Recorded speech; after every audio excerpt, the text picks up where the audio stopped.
আজকে ইলিয়াস আপনার এক এপিসোডে দেখলাম আসিফ নজরুল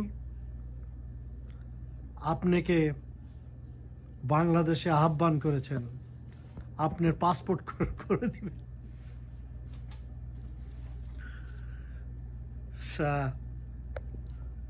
এখন কি বলবো, তা আপনি নিশ্চয়ই বুঝেন যে কেন আসিফ নজরুল আপনাকে বাংলাদেশে আহ্বান করছেন।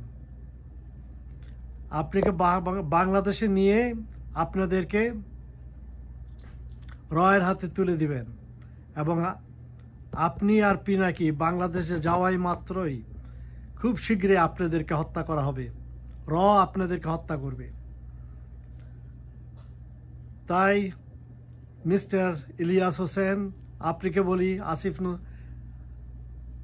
নজরুল যে আপনাদেরকে টোপ দিয়েছে, এই টোপে আপনারা পড়বেন না। পিনাকি ভট্টাচার্য, আপনি সাবধানে থাকবেন। আপনি হচ্ছেন নাম্বার 1 লিস্ট, আপনি হচ্ছে 10 নম্বর সিগন্যালে আছেন।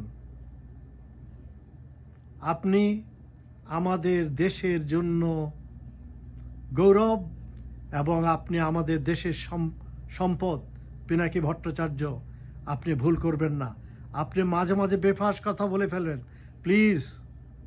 আপনি বুঝতে পাচ্ছেন বিদেশি আইন কিভাবে চলে। আপনি বিদেশে থাকেন, আমি জানি আপনি জীবনের মায়া করেন না, জীবনের ভয় করেন না, কিন্তু আপনাকে আমাদের প্রয়োজন আছে, বাংলাদেশিদের আপনাকে প্রয়োজন আছে। পিনাকি ভট্টাচার্য, প্লিজ আপনি এই ধরনের ভুল করবেন না। আমরা এই দেশ গড়ব ইনশাআল্লাহ।